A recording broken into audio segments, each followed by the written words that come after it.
Welcome back to another episode of the Vision Hunters podcast. I'm your host, Cody Storey, and this is part 2 of episode number 17, Shamanic Journeys with a side order of sales and business talk with the Sales CEO, Corey Berrier. Before we get into today's show, new episodes of the Vision Hunters podcast are released every Wednesday on Spotify and on Apple. If you want to watch the show, you can. All you got to do is head on over to my Cody Storey YouTube channel. The spelling is Codystorey. As far as part 1 is concerned, it was mostly about Corey's and also my psychedelic experiences and some of the lessons that we learned from those experiences and how they have impacted us in positive ways, how they have helped us recontextualize some things about ourselves, about the world, and also about connecting to others and also the planet, I would add. Part 2 is where I ask Corey specific questions to go deeper into the topic of sales. Now, we did record a 2-hour show, and that's why there's a part 1 and a part 2. So to gain more context, I would recommend going back, starting with part 1. But I asked specific questions around sales and around business and around podcasting even, so that way we could dive deeper, and we went as deep as we could with the time that we had, because I couldn't record a 4-hour episode because I was fasting that day, and I started to actually, get pretty hungry towards the end of my fast, and I needed to call it. But it was an amazing experience speaking with Corey. We had so much fun together. We had a lot of rapport right out the gate, and that's why we could have talked forever. We'll probably have Corey back on to go even deeper into some of these topics. But I just want to give you a heads up. Corey is a 25-year veteran in the sales, business, and consulting world. So if you are looking to learn more about those subjects, we definitely have you covered in this episode. But Corey's got you covered in those things if you want to reach out to him after you listen to the show today. So some of the things that we discussed in today's episode are the number one reason why people fail in sales,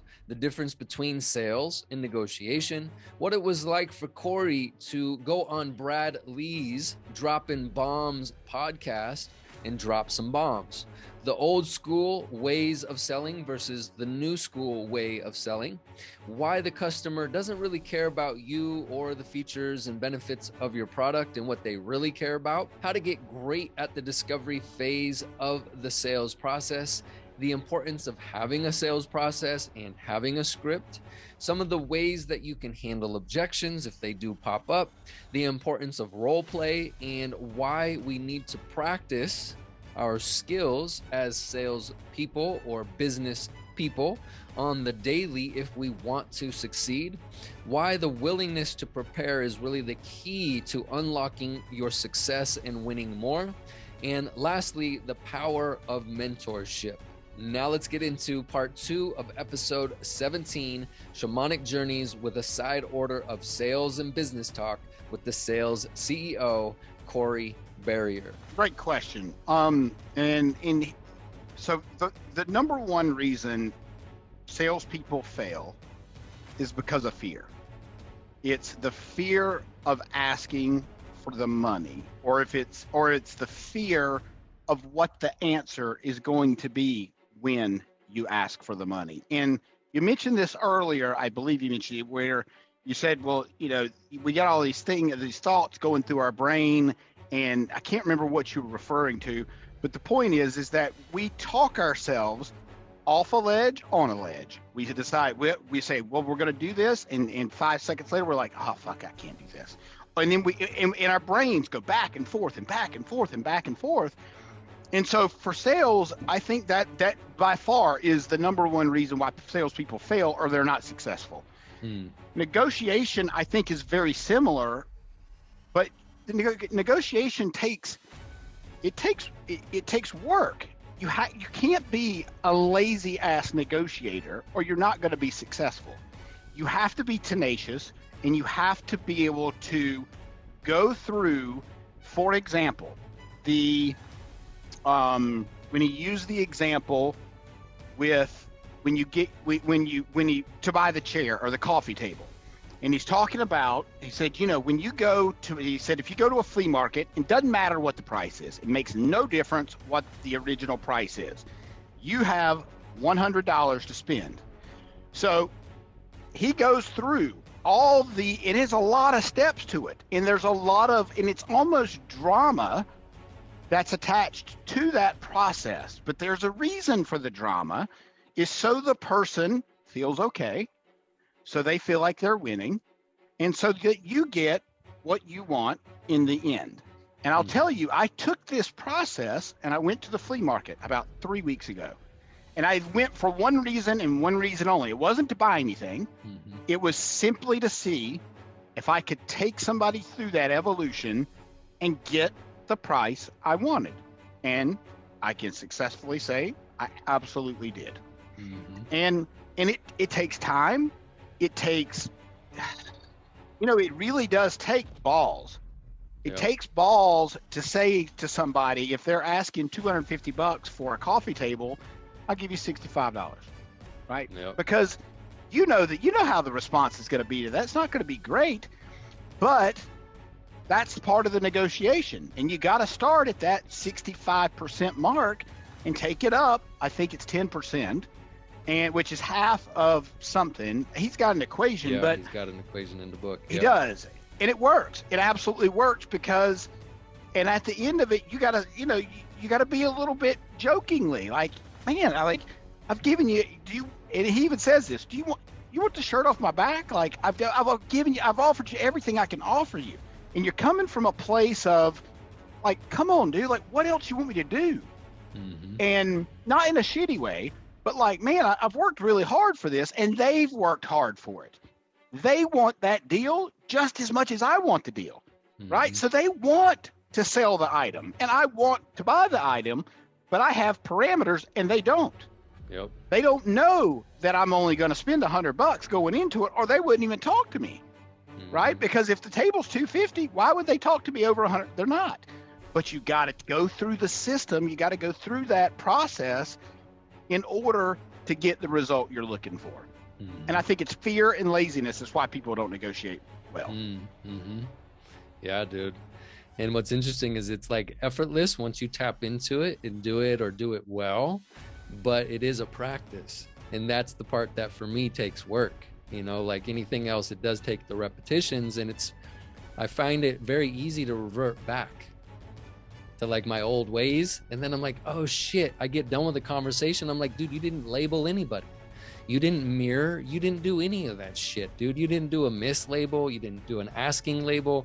And I'm like, oh man. But now I'm like, okay, the next conversation, I want to give that a go. And that's actually where I started, was just conversations with my fiance until I annoyed the shit out of her. And then she started catching me. But then as months went on, she doesn't think about it as much. And every now and then I'll throw a label in or a mirror. And it's just amazing how even just for basic conversation, I don't have to do as much. And then I've actually started weaving it in. I haven't done a lot of it today on the show, but I would just start even in the podcast practicing. And I would just do these labels or these asking labels. And just those two little basic skills can really help carry the conversation.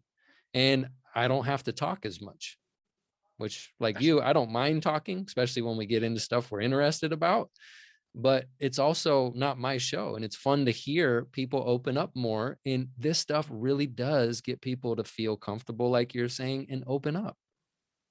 Absolutely. And the reason mirroring works is because, one, it gives you the sense that I'm listening to you. If I can summarize what you've just said, then you know I'm interested. I'm here with you. I'm listening. I'm your guy, right? If I can't do that, there's a good chance I wasn't listening. And so not only does it make you feel better, but it makes me feel better that I'm able to summarize what it was you were talking about. I reiterate it into my brain by speaking it to you. And it gives me that time, because that's kind of the autopilot time, right? It's not like you got to really think about what you're saying. So it also gives you a little bit of breathing room to then move to the next step. But I learned a very valuable lesson about active listening. So I'm sure you know Dropping Bombs podcast with Brad Lea. Yeah. I was So I've supposed been to on. ask you a question about that at the top of the show, which was, how was that experience and how did that come about? So yeah, let's go. Yeah, for sure. Uh, so the experience was nerve wracking, as you can imagine at first, because Brad is he's a good human being. He really is just a really good, genuine human being. But because he asked really hard questions and it almost sounds like he's fucking with people, you think he's gonna fuck with you. Yeah. And he really just asked questions that, whatever. So he asked me about active listening. I at the time didn't really know what he was talking about, and which is shocking, I guess. But he said, well, let me take you through this exercise. And he said, Bob's mom's got two sons. One's named John. What's the other one's name? I'm clueless. We're live on the show, by the way. I'm clueless. And I'm like, fuck. He was like, all right. He was like, I may have said it too fast. I can't remember what he said, but let's just say he said it. Maybe I said it too fast. He went through it again. Bob's mom has two sons. One's named John. What's the other one's name? Have you caught it yet? Bob. It is Bob. It took me 3 times to catch it. And he was like, don't feel so bad. Ed Milet took him 3 times too. And so to answer your question, one, whenever they scheduled it, I'm on the East Coast. Well, Brad is on the West Coast time.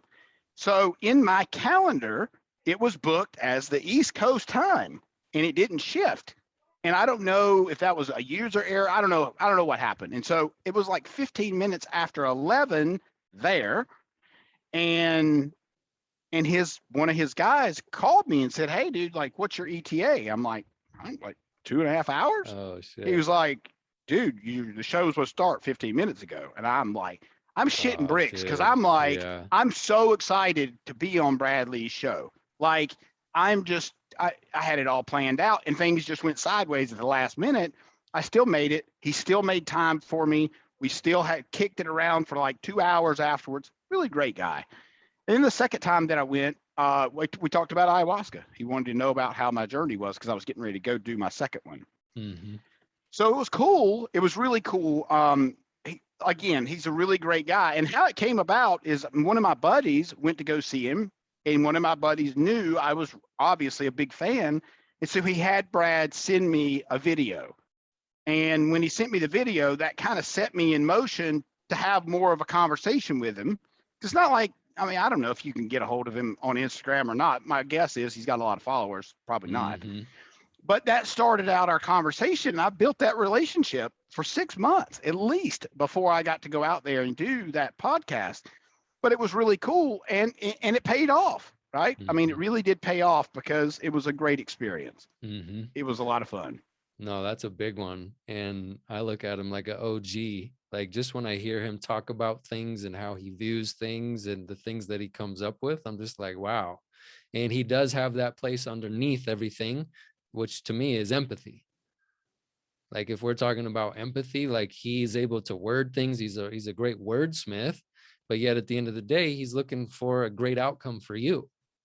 And that's very rare, especially in the sales world, which was also like one of my questions, like, what's the difference between, since you've been in the game for 25 years, and I feel like I know this, but I'd love to hear it from you, which is like, what's the difference between the old school way of selling and the new school way of selling? Because we're tapping into that a little already, but if you want to elaborate on that, that would be great. No, that's a great question. And so the old school way is kind of a Grant Cardone way. And like, I've never been a huge Grant Cardone fan. However, I will say I've come to like Grant a little bit better just because I'm getting to know who he is. I'm getting to understand his views, and I align with a lot of the things that he aligns with. Now, there's some shit I don't align with. Mm-hmm. And so that's really probably the reason I didn't care for him. But long story short, always be closing is the old school way of thinking. And that's not the new school way of doing things. Excuse me, if you go into the meeting or the sale or whatever you want to call it with one thing in mind, and that's to close the deal, you're going to miss a whole bunch of shit. And so what I coach people on is to take people through the process and lead them to the example that you want as the salesperson. not the money. The money will come. Like, you're going to get paid. Don't worry about the fucking money.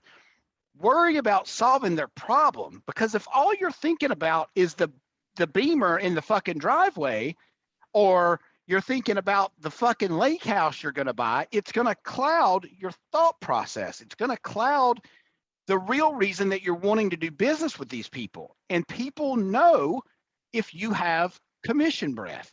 People know if you're only out for the money. And I'm telling you from my own experience, I used to be that guy, and I had to change it because I was going nowhere fast. I mean, I would hit a lick here and there, and then it was like, dry spell. And I could never figure out why I couldn't make the money, because I was so focused on the money. And don't get me wrong, you got to make money, but it shouldn't be the only reason that you're in sales. It just shouldn't be. If that's the only reason you're in sales, you should probably find a different industry.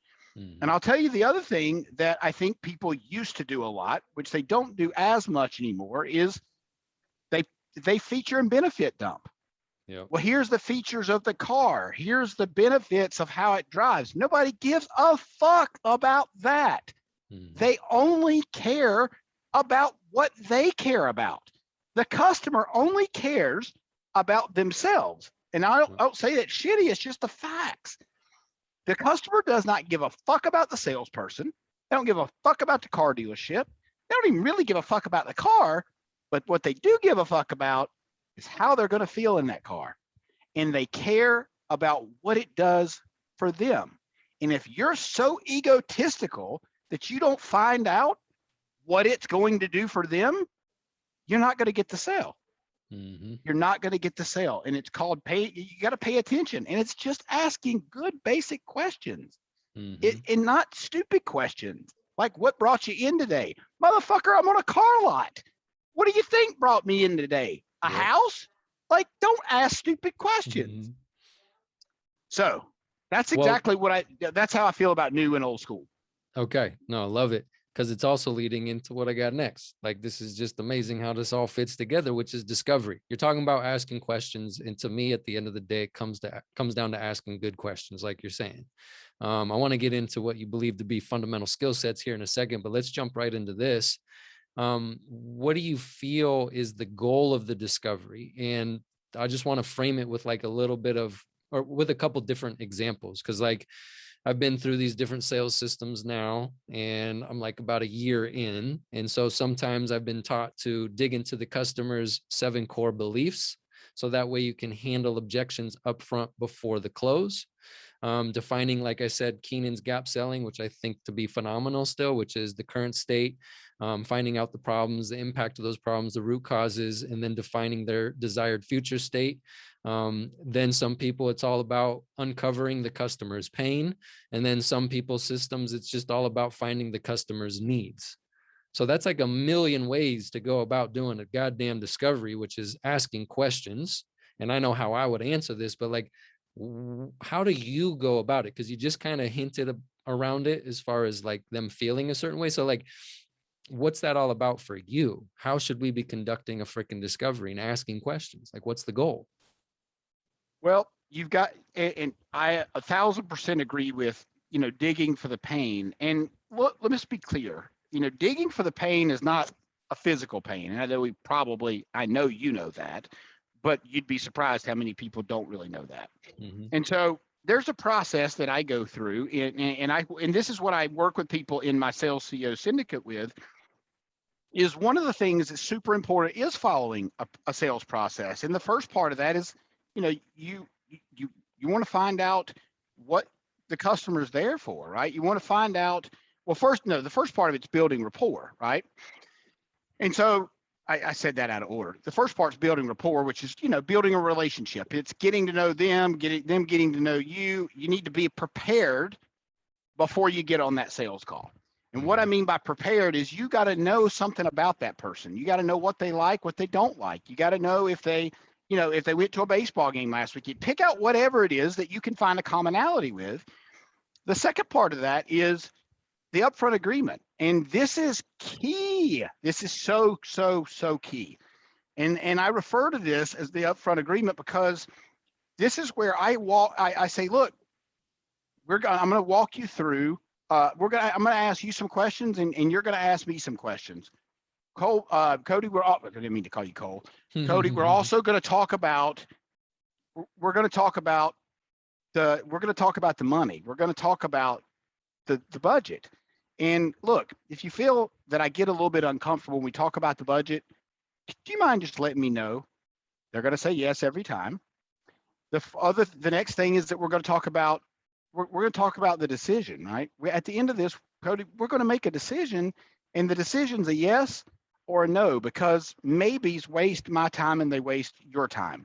And I'm going to give you enough information to be able to make that decision today. Perfect. And then you go to the fulfillment stage, and then you go to the close after the close. What do I mean by that? We mentioned 3-day right of rescission earlier in the podcast.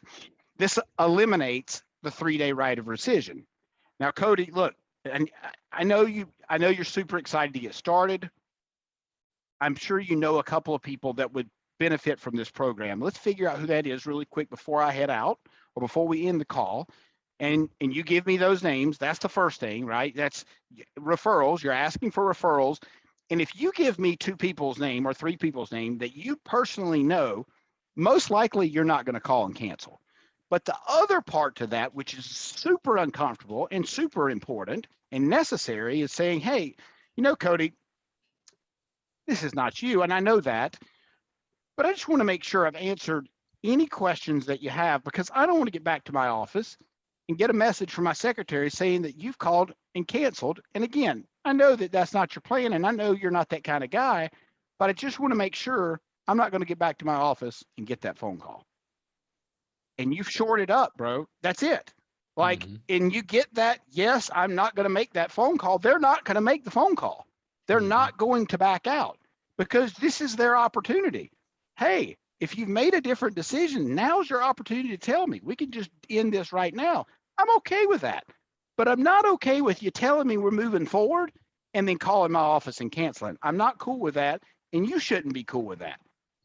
And that's how I handle it. And I think it's important to have a sales process, because if you don't, you know as well as I do, you're just kind of willy-nilly all over the place, and the conversation can go sideways before you even know it. Yep.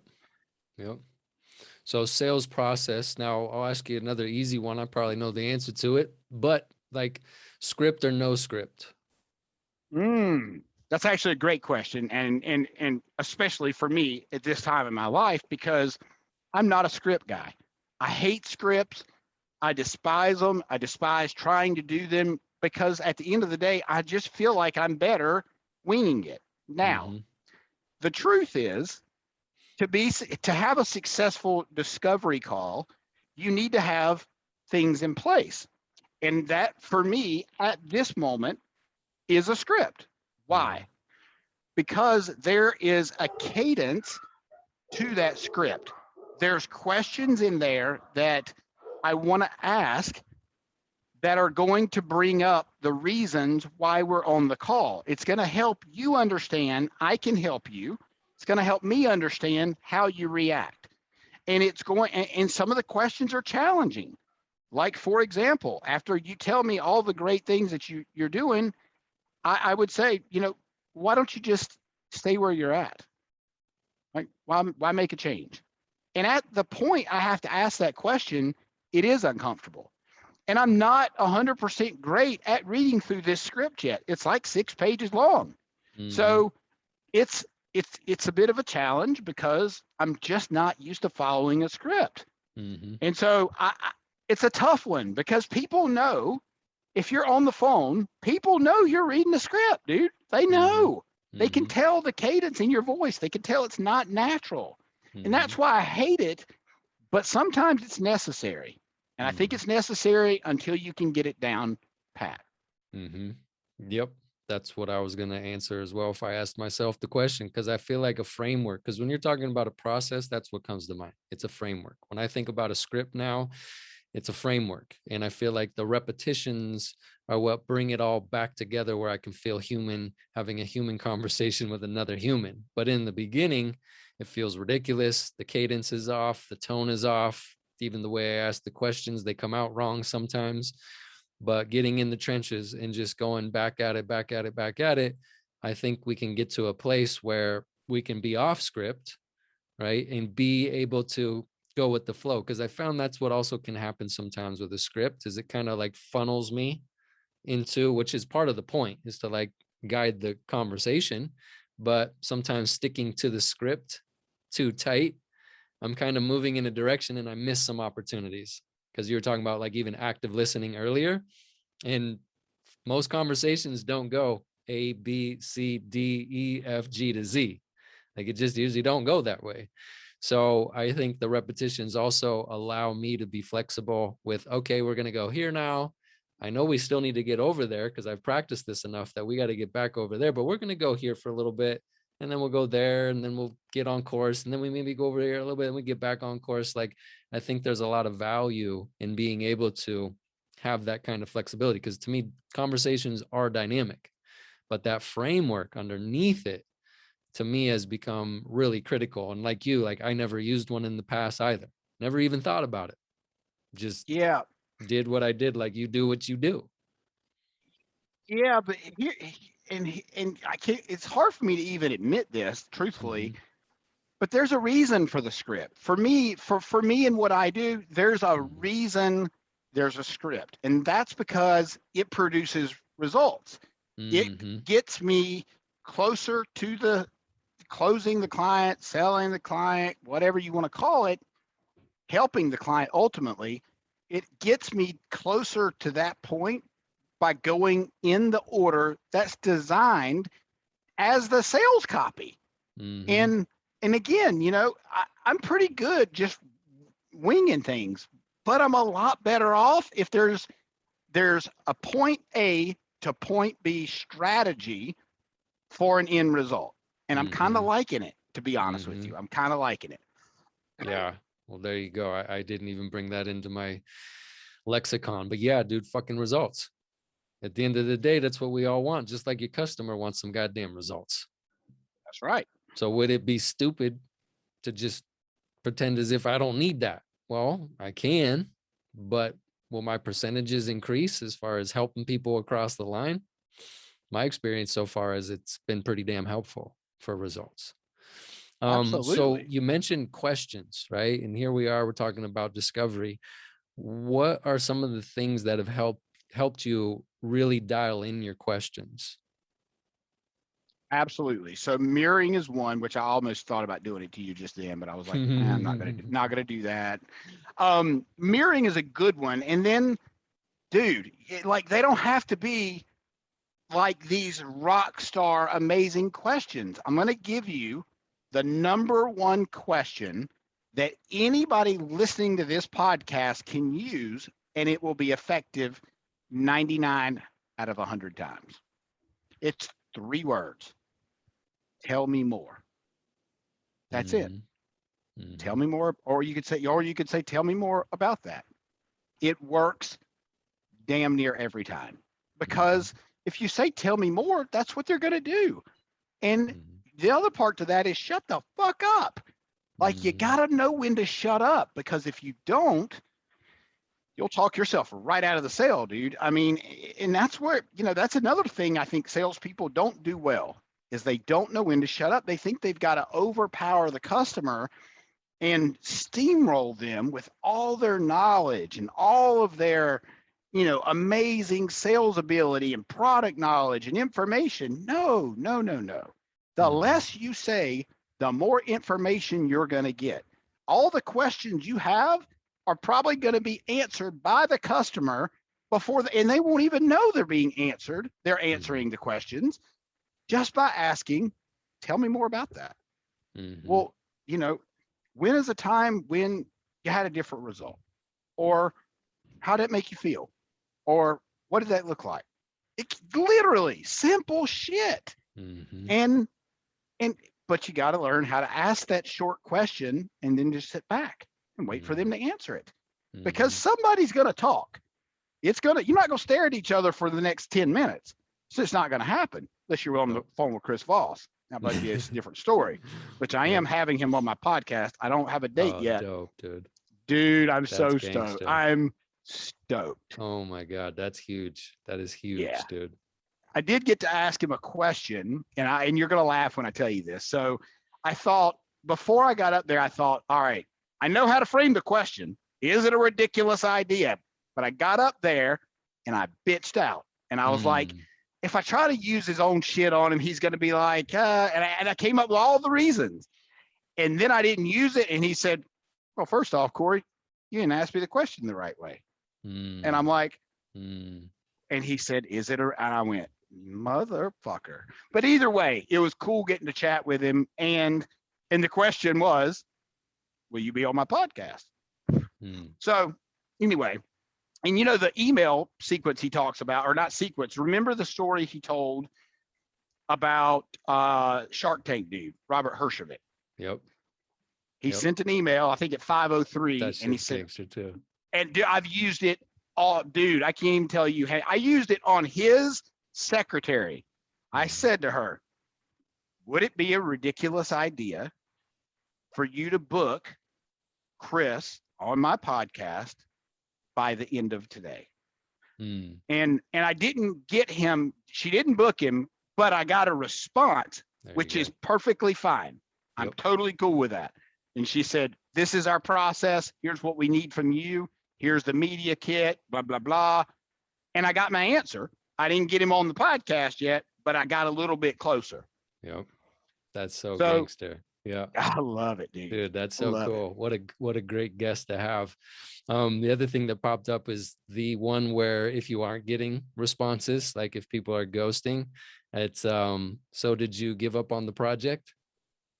That's right. Like instead of chasing people down and hunting them down and sending email after email, just getting straight to the point and asking a no-base question and keeping it crazy simple. And that's what's amazing about his stuff, man. It's so simple, but yet it's like counterintuitive, right? Even like you said, I should use this. And then it's like, but we revert back, we're like, nah, we'll just ask it like this. I couldn't ask him. He knows all this shit. He's the Jedi master. But it still does what it does. Like even with you, I've been hesitant to do it this whole show just because I know, and I know, and I'm just like, you said it too. You're like, well, I could have just mirrored you right there, but I didn't. And that's what's interesting about this, but it does still work. It does. And I'll tell you something, you mentioned your fiance earlier and you said, she kind of got, but here's what I did. I had my wife, I said, look, I know you think I'm probably just fucking with you when I do this stuff. I said, I'm not just fucking with you. I want to learn how to effectively land each one of these things. And I said, so when I'm asking our daughter and I keep questioning or I'm mirroring and she's just yakking for 20 minutes. And all I've said is tell me more. Oh, really? I'm just literally, I give her no information. And she's like, quit fucking with her. And I'm like, I'm not like, and so when I explained it to her and I said, listen, this is going to help me. I need you just to roll with it. And so now what's happened, she does it to me and it works every single time. Yep. She gets the answer she's looking for because the way she positions the question. Yep. It's funny, dude. And it's like, it's almost impossible to not answer. It's almost impossible to like you said, just play the silent game for, 10 years ain't going to happen, especially when you're just having a flowing conversation. Now, I've found this with having this new download from this approach of negotiation, a little interesting in the objection handling area. So I'm curious to know, especially now that we're talking about Voss, like what is your approach to handling objections? And I'm going to go a little further. That's just the question to frame it here. There's a quote that I got from you. Your research and offering solutions will put you on track to close the deal. Objections might not go away, but when handled properly, they can be manageable obstacles that help buyers find what they're looking for. So how do you manage them properly so that they can be manageable obstacles that help the buyers find what they're looking for? So lots of times, I'll use, the three top objections that every salesperson gets, which is Price, typically the first one. I got to talk to my wife or husband, typically the second one, or I got to think about it, right? They're all, we've all heard them. And so let's just knock out the first one first. If somebody gives you a price objection, and let's just say, since I mentioned the car, you're going to buy a car and you say, well, dude, Cody, this car is way too expensive. Compared to what? And that's it. That's the answer. Compared to what? Most likely, they don't have a comparison. Most likely, whatever they're comparing it to is not comparable. Oh, I mean, I went down the street and I saw one just like this. It was $10,000 cheaper. Great. Why? Well, then, just out of curiosity, why are you standing here talking to me then? Because if you just found one that's $10,000 cheaper, I'm pretty sure you don't like me that much more. So let's really talk about it. Now, what was the difference in the car, right? I mean, you could go into it, so on and so forth. But that comparison question is very important because most people don't have a comparison. Most people don't have a compared to what. They may tell you they do, but they don't. And so you say, well, show me what you're talking about. Show me the sheet, or show me the ad, or show me the car that you're comparing it to. Well, I don't know what I did with the paper. That's because you don't have a paper, because you don't have a comparison, right? And so I don't say that, but I'm like, just show me the data. Like, I'm cool. Just show it to me. I'm cool with that, right? And so the husband or the wife thing, you eliminate that. You should be able to eliminate any objection in that upfront agreement, right? Is there anybody else that needs to be in this conversation for us to make a decision? Or you could say, when is the last time you've made a decision to hire a coach? Well, I mean, I don't make the decision. My boss makes the decision. Fantastic. When is a better time that we can all three sit down? Because it's better for me to explain what I do to your boss than you to explain what I do to your boss. Yeah. And so I need to think about it. But wait a minute, you said at the first of this, if I could solve your problem, you would move forward. And you just said that this would solve your problem, right? Right. Okay. So, but you got to think about it. And before, you said this problem was pretty massive. I guess the problem is not that big of a deal. The fact you're losing 10 grand a month, not that big a deal, right? Well, no, it's a big deal. Okay, I gave you the solution. So if it's that big of a deal, we should probably move forward. Well, I mean, it's not, and they hem-haw back and forth. And so, and look, objections are uncomfortable if you don't know how to handle them, but you got to stay cool.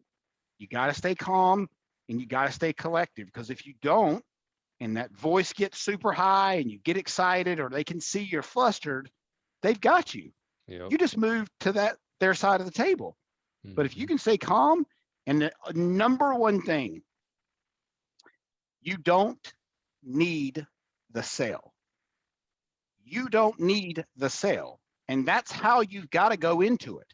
Because if you go into that sale thinking you need it for a car payment or a house payment or whatever, it changes the dynamic of the situation. It changes how you communicate with that customer, because now you're trying to hammer the shit out of them so they close so you can go buy your new car or pay your bills or whatever it is. But if you show up as if I don't need this sale, I'd love to collaborate and do business with you, but I don't need to do business with you. I'm cool with walking away. I need you to be cool with walking away. I need you to be cool with telling me this is not going to work for you. And I'm cool with you telling me no. Are you cool with telling me no? Absolutely. Great. Now I've got another buy-in, right? Because now I've reduced the pressure off the customer, because I've given them permission to say, this is not for me. Now, are they going to say that? Most likely not. Most of the time, they do not say that. But if they do say that, guess what? You didn't have a snowball chance in hell of closing it anyway. So you just saved yourself a shit ton of time in trouble. And yeah, I mean, that's it, right? And you can move to the next person that is going to pay you. That's good. That's good. Not needing the sale. Instead of going into it, I got to close this deal because of all these things I got to do in my life. That's right. It's So selfish. it lacks empathy. Right. That's right. So in terms of pitching, like we're not going to go too much longer because I'll just say it, about to piss my pants, folks. I drank a lot of water today. I've been fasting and I'm here, holding my pee as we talk. So anyway, I could talk with you for 500 more hours and I think we'll be talking off air in the future. I'm just guessing. But as far as pitching, so we talked a little discovery. We talked a little bit about objections. We talked a little bit about some approaches and style and different tactics or whatever. Like pitching, there's people who are saying ditch the pitch. You did mention features and benefits, which is a classic way people are now pitching, I guess. So like, I don't know, do you pitch? Do you present? Because I mean, people do need to hear how we can solve their problem once we've diagnosed the problem. So do you customize it? Do you already have like a predetermined idea of what you're going to say? Because we did talk about scripting as well. Like, what are maybe some of your do's or don'ts for pitching, or what are some ways we can do it that would be better than what's been kind of going around the sales community for a little while now? So I would like for, I'd like for the audience to imagine for a moment, try not to pitch, right? Pitching is salesy. Pitching is, I'm trying to sell you something, whether you need it or not. So the way I do it is I educate people. I educate them on why my solution is going to work for them and why my solution is the best choice for them, and let them make the decision. I don't try to corner people into making a decision. I just don't, because nobody likes to feel like they're being told what to do. Oh my God, look around in the world right now. We're being told about the mandates and all that shit. People don't like that shit. Or at least I don't think they do. I know I don't like being told what to do. No. And so it doesn't make me excited to be feeling like I'm being sold to. And nobody else likes being sold to. People love to buy, but they don't like to be sold to. And so if you go through your process of educating the customer on how this solution is going to improve their business, increase their revenue, help them not to be frustrated and overwhelmed with all the things that are going on with their business, then most likely you'll close the deal, so to speak. But you do it through education, asking great questions, and just being a genuinely good person. Okay, great. You just brought up another thing. So I was talking to Callie about this. It just kind of came out with what you said there. So I would say, especially in the course and coaching or mentorship offer, okay, which is also cool. You mentioned that you're kind of digging into that realm a little bit now, or maybe quite a bit. There's the whole time, like execution time for people, because you mentioned frustration and overwhelm, and you should show them how you can alleviate that, is what I just heard. So it's like, okay, well, I just got off the phone with a follow-up call with somebody before our podcast here today. And that was the thing me and Callie talked about in terms of sales the last time. And here we are, which is like telling people that we're going to get in the trenches with them. We're going to roll up our sleeves. We're going to go to bat with them. They're going to get this much coaching, this many times per week for this many, up to 2 hours or whatever. Like, yeah, we're really going to be there for you. And I've kind of seen this pattern come up, and I'll just read you the 3 things I wrote down on this follow-up call. And I didn't pin this guy down. I didn't try to corner him. I just came from a perspective of sharing him my experience with business and entrepreneurship and some of the things my mentors have shared with me. I don't know if that's the way to go or not. He seemed to resonate, but still, he said he doesn't think that he's going to have the amount of time, because one of the tie downs is to talk about, well, it typically takes our students about 7 to 10 hours a week to learn and implement our process. So is that something you could potentially commit to? And that's like early on, right around after the discovery, but before the close. and then they say yes or no, but I've already pre-diagnosed how many hours they're putting into their business. And sometimes it's 10 hours a week, sometimes it's 20, sometimes it's 30, right? And I'm only asking for 7 to 10.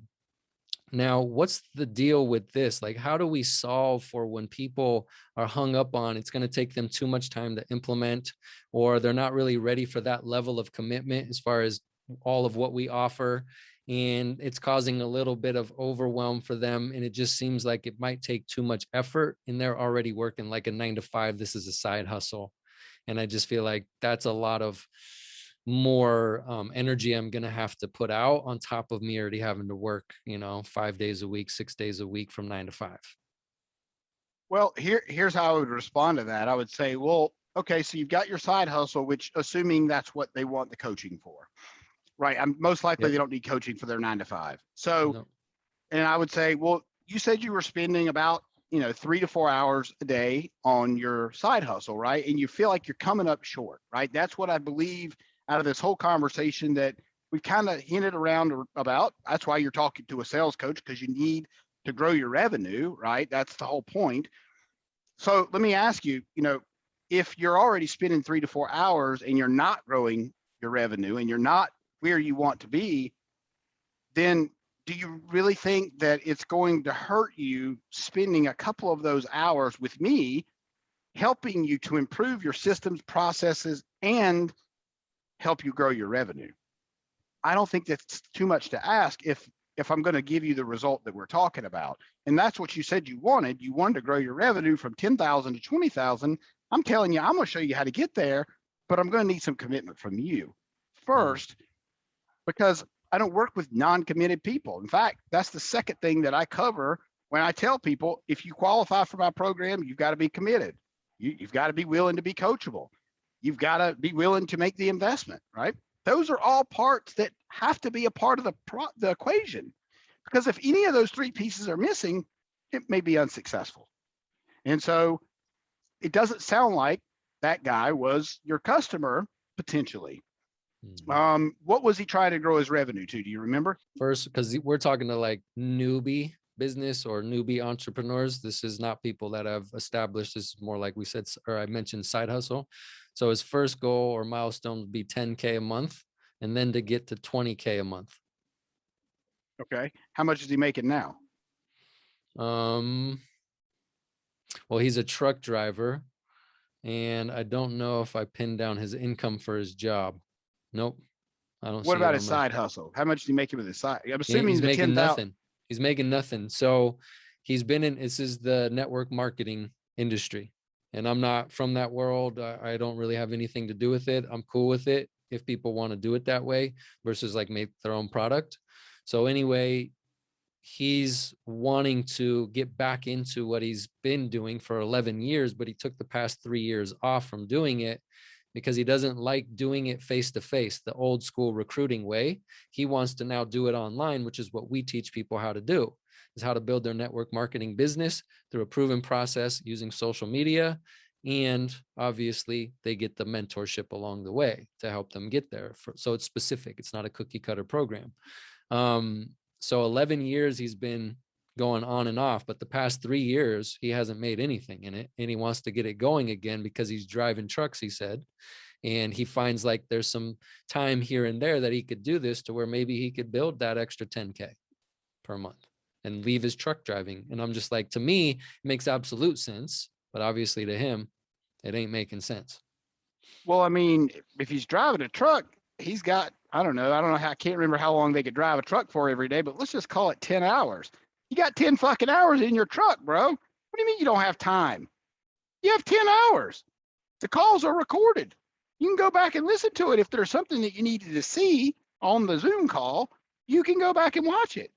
There is zero excuse for that guy. He just doesn't want to spend the money because he doesn't believe that it's going to change his business.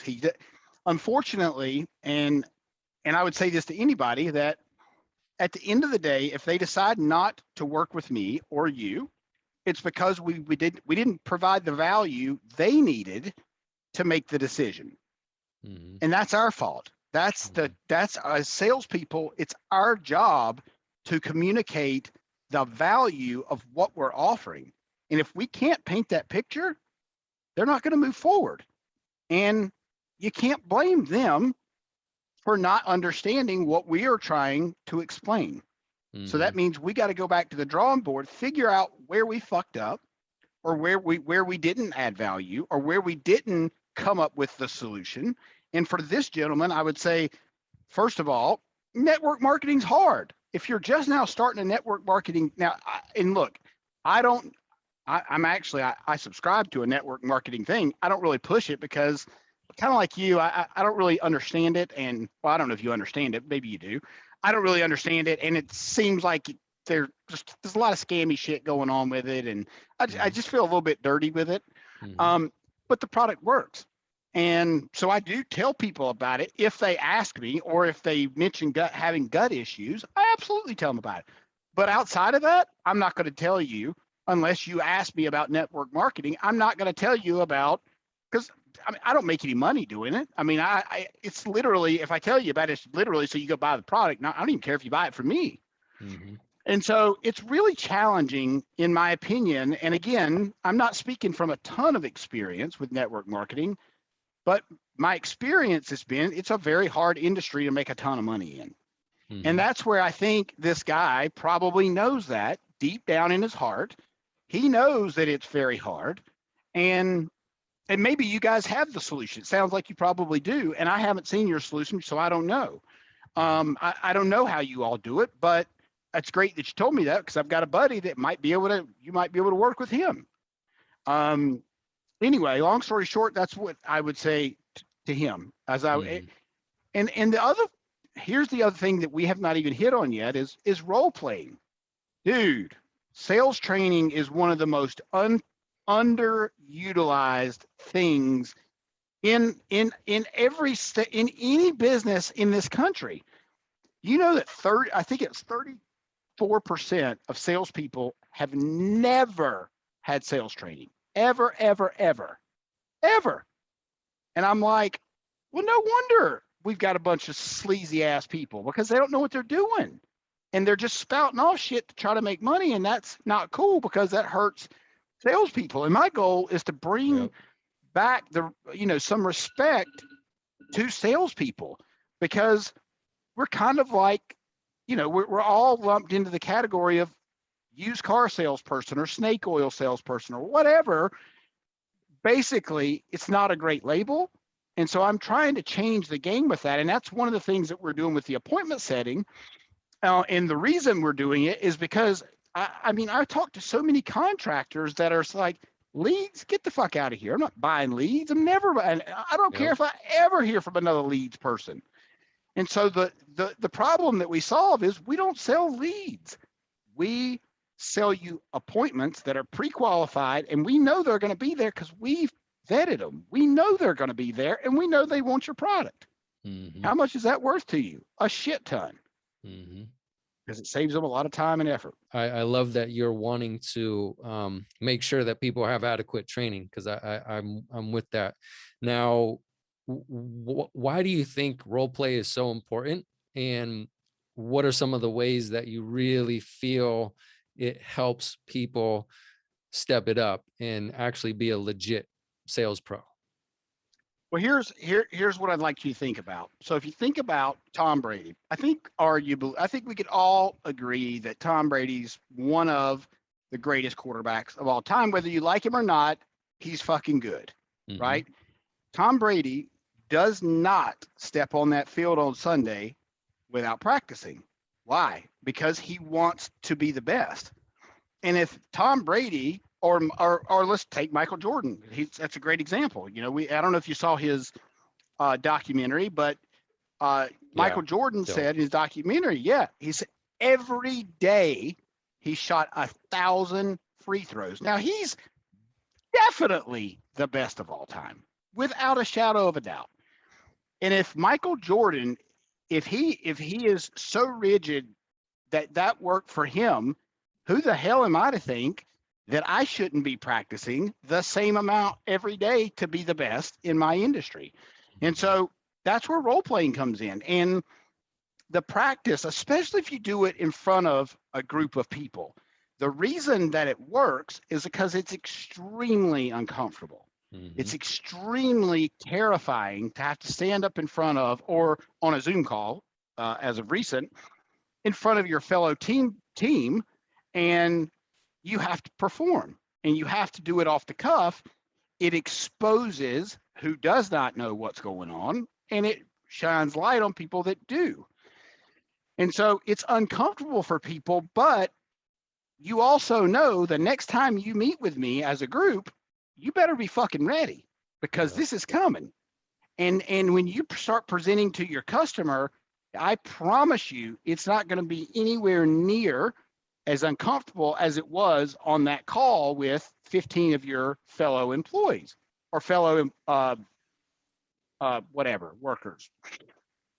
And so you don't want to practice on the customer. And a lot of people do that shit, and it's stupid, because why would you do that? Like, you don't see Tom Brady going to the fucking Super Bowl when and not practicing for 6 months beforehand. That makes zero sense. So why would you show up to a sale without doing some role play or getting your head right or making sure that you're going to be able to perform at an optimal level?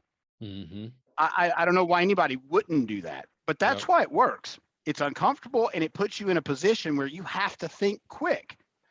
And that's going to serve you in front of the customer every single time. No, those are all phenomenal points, man. Each one of those are so critical. And like, if I don't do the work, and if I don't role play, or if I don't, like you said, even just getting your head straight, maybe before a call or doing that pre-research, like if I don't do that and then I have a call and it doesn't go well, who's the asshole? No one to blame but me.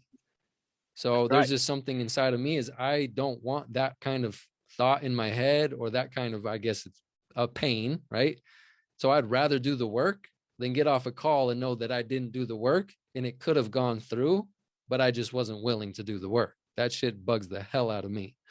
You just said something really key there. So Vince Lombardi always says, or always said, winning was the only thing that mattered. But what he meant by that was the willingness to prepare to win. The willingness to prepare to win. That's what he really meant by winning is the only way, or whatever he said, is if you're not willing to prepare for the whatever it is you're trying to compete in, and let's just be honest, when it's a sale, you're competing with other people, with yourself, really. But you've got to get prepared. You have to, because the confidence that you get, and I talk about this in my Sales CEO Syndicate program, is the confidence to close comes with preparation, dude. Like, it comes with research. It comes with finding out who it is you're on the phone with. What is it they like? Because if you can just identify, right? It's just like when you said your brother was Luke. We instantly had rapport, because I know who Luke is. Luke may not know who I am, but you're Luke's brother. There's instant rapport there because of the relationship dynamic. And I didn't know that coming into this, but it would have helped probably if I did, because I would have said, "Oh, that's right, you're Luke's," and then you'd have been like, "Yeah," but that's probably not an uncommon thing for people to say to you, because Luke's fairly popular. So, but that would have helped me in preparation of knowing that before I got on the call with you. So that goes to show you I didn't do my research, right? It also indicates, like when you said that, my reaction was, oh, dope. We probably are pretty open about some topics that maybe some folks ain't open about. And as far as rapport, that openness creates a different thought track, talk track, conversation track. Right? You can go places really quick where it might have taken a while to get there had we not known that one fact that Luke, and Luke's my brother, and now I know Luke. It's like, oh, cool. We're fucking going all in on Bufo then. Shit. You know what I mean? Yeah. Let's go deeper now. So what I want to do here is we're talking about role play, right? You're talking about the willingness to do the work, and not just the work in the trenches, but the prep work. And I think that's what really separates those from being average and being great. And you can really see that as far as sports, like you're saying. So let's take it to mentorship. Like, how important is mentorship? And I know that you've mentioned your coaching group. So like, how did you come about creating your coaching group or your mentorship group? Like, what led you to that? So how important is it, and why did you decide to support people that way? Okay, so that's a great point. So I did one-on-one for the longest time, and it's massively, massively effective. But it's also very expensive to do it one-on-one. And it's not like everybody's got 10 grand to hand me for a month for one-on-one sessions. Most people don't have, or I don't know if most, but let's just be honest. I mean, 10 grand is a chunk of change to throw down when you don't really know what's going to happen, right? It just is. And so the reason that I decided to do the group, it's a couple of reasons. One, we like to be a part of a community, right? If you think about anything that you're a part of, whether it be you're at a ceremony, an ayahuasca ceremony, or you're with a group of friends, and there's a sense of community there. And when there's a sense of community, people perform better. People understand the situation, understand what you're teaching better. They're more apt to do better because there's peer pressure, right? There's what is it called when it's basically, I don't want to say conformity, but similar, right? And you can look around, right? You can see the people that are conforming with the narrative and not thinking for themselves. They're on autopilot. They're in front of the television. They put their mask on in their car like an idiot. And like, you know, so the point is that the sense of community builds up. It makes people feel a part of something, and everybody wants to feel like they're a part of something, whatever it is, whether it be a family, whether it be an organization, whether it be an industry, whatever it is, even if they want to be a part of the vax community, so to speak, and the non-vax community, right? People have identified as one or the other, which is the most ridiculous thing I've ever heard, because it's not like 2 years ago we were saying, oh, you're a non-vaxxer because you don't get the flu shot. If somebody said that to us 2 years ago, we'd have been like, are you on drugs? What the fuck is wrong with you, right? I mean, that would have been the stupidest thing. So why are we allowing people to divide us as a country with labels? And that's all it is fucking labels. You're an anti-vaxxer. You're a da-da-da. No, I'm not anything. I have the freedom to make choices, and I choose to make my own choice, whatever that looks like, and it's none of your fucking business. It's just like you have the same choice, and it's none of my fucking business. And I'm okay with that. But, you know, so the sense of community is huge. The other part to that too is when you have a community of like 12 people, that's how many people I have in my group, then it takes, to a degree, it takes me out of the equation some of the time. So what I mean by that is if you've got a community, most of the time, if there's a question, there's other people in that community that have the same question. So in the community, if somebody posts a question about how do you close a XYZ deal when they say this, right? If I'm not there to answer, somebody else is going to pipe up and answer. Now, I may or may not agree with their answer, and that's okay because everybody has their opinion, just like an asshole. Everybody's got one. And so it really does help to get multiple viewpoints from multiple different people that are all ultimately in the same space. And people feed off of that. And it's just like you think about a Facebook group. If you're in any Facebook group that you're in, if it's one that you visit regularly, then there's content in there that you resonate with from multiple different people, and you never know who it's going to be. And so, yes, whoever leads the group, you obviously resonate with them or you wouldn't be in the group, right? But then there's the other people in the group that you also resonate with, and then relationships get formed out of that community. And when relationships are formed, you're changing lives. And if I can do that 12 people at a time opposed to one person at a time, I'm cool with that. I'm cool with changing 12 lives instead of one at a time. Those are good points. Now, what about, you mentioned having Chris Voss potentially on your show here in the near future. So what about your podcast? How did that come about and what's it all about? That's a great question. So I technically have two. One of them is in the process of launching with Callie, actually. Callie and I have launched, or getting ready to launch, Market Disruptors. And the idea behind that is that we talk about market disrupting ideas, or market disrupting sales stuff around sales and marketing. And, you know, you may think that, well, do we need to bring information like Tesla's coming out with a new cyber lawnmower? No, not necessarily, right? Anything could be market disrupting to another person, right? And so that's one of the shows, and that's really based more around the sales aspect. And the reason that we decided to do this is because I fucked up on my first podcast. I shouldn't say I fucked up. I didn't do it with necessarily, I didn't do it with a selfish intention. I didn't do it with, how is this going to help Corey? And I should have really done that. We put a lot of time and effort into podcasting. It's a lot of work. And to not get any benefit out of it almost feels like it could be a waste of time. Now, my Successful Life podcast, I interview entrepreneurs, thought leaders, influencers, people that have done big shit.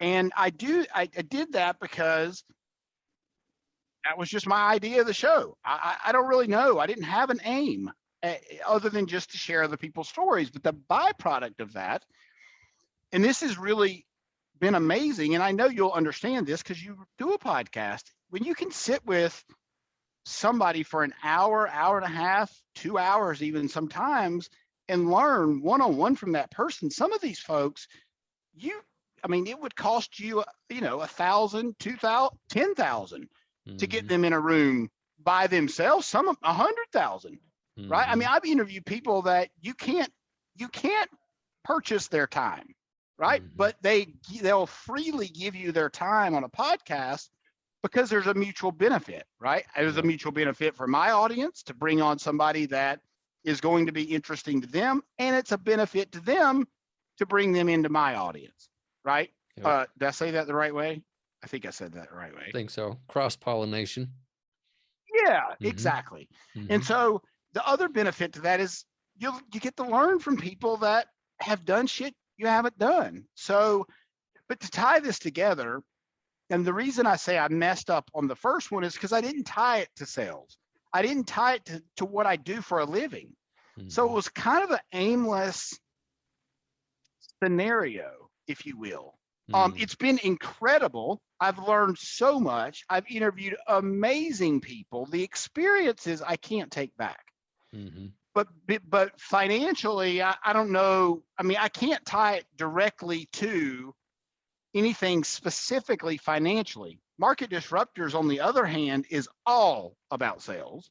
It's all about bringing in information to people that ultimately is going to help them with their life, and it's something I love talking about. So it's geared that way. It's set up that way. I'll tell you a couple of secrets. I make sure that I figure out what are the buzzwords that people are talking about around sales at that time. There's a website that you have to subscribe to that'll tell you all that information. Now, why is that important? Because if I'm queuing up words that people are searching for, then whenever my podcast notes come out, Google attaches to that. I also try to put everything on YouTube. It also attaches to that. Google owns YouTube, right? All that stuff is going to tie back to me. And if I have those keywords, every one of those keywords are going to hit. And so my podcast show is going to go, it's going to do great because it's what people want to hear about. That's big. That's big. Really smart way of doing it. Yeah. God damn. Well, I'm going to have to talk to you about that one and figure that shit out. God damn it. Because I feel like, I just pulled the trigger. I didn't even know I was going to do this, but life changed a couple years ago, and then life changed again. And then finally here I am. And I'm like, well, I kind of know what my first business was like. And I feel like I need more clarity and specificity, which is what I hear you talking about. like having an actual aim, like this is what I'm going to be doing, bringing to the table, and this is how it's going to work as far as like a process, and here's how it plays out in the long run, and it does eventually benefit and help me, but at the same time it's helping countless other people. But that aim, and then having like some sort of strategy versus the old wing it, is probably going to come out with, like you mentioned earlier, a better result.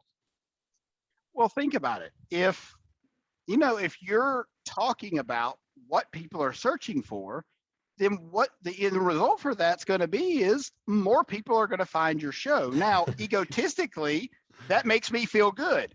Mm-hmm. But the non-egotistical side of that is I'm helping more people because more people are finding the show. Mm-hmm. So it only makes sense, but it does take work. It's a little less authentic because there are certain words that you've got to say in there that maybe aren't exactly what you want to say. Mm-hmm. And so at least it feels that way.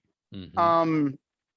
But again, that could be me just not wanting to follow the rules of, I don't know. I mean, like I said before, I don't enjoy being told what to do. Mm-hmm. And so I kind of view it similar to that, but I want the result. So I have to do things in the right order. Yep. Bam, folks. Lots of gems, lots of nuggets today. There was another one. I feel like I could talk to Corey for 10,000 hours, which we probably will. But before we go today, because I do got a sales call that I got to get to in a moment. Before we go, I would love for people to find out how they can get in touch with you. Absolutely. So you can find me on all the social channels at Corey Berrier. And then if you would like, I'm happy to have everybody go. If you go to Corey, the Sales CEO, CoreyTheSalesCEO.com, you can download my Objection Crusher cheat sheet. We ask you for an email address. That's it. And it is free. I encourage you to use it. I think it would work. I designed it, so of course it's going to work. But you just got to use it and use those things in that cheat sheet and practice them. And you're going to get better at handling rejections. And so that'll be my gift to everybody today is you can go and download that and, check it out. And if anybody has any questions, then feel free to reach out. Beautiful. Well, Corey, thank you so much, dude, for saying yes to joining me on this show. I think that's big when somebody doesn't necessarily know me, or I'm just getting started. I might not have the big fan base and the followers and all that. So I want to commend you on that. Not that you need it, but it's a big deal to me. You know what it's like probably starting things over again in your life. And that's just where I'm at. So, man, thank you so much for spending your time with us and educating us and sharing a lot of your experiences and insights that you have gathered and acquired over the years. Dude, it's been fantastic. Thank you. Okay, well, that's it, folks. Thanks again for tuning in. If you enjoyed the show, please leave a review, hit the old like button, subscribe to the show, and share the show with everyone you know. If you'd like to go on the Vision Hunters journey together, you can. You can find me over on the gram, and that's at the Vision Hunters Podcast, or at Cody Allen Storey, CODYALANSTOREY. Once again, welcome to the Vision Hunters Podcast. Peace out.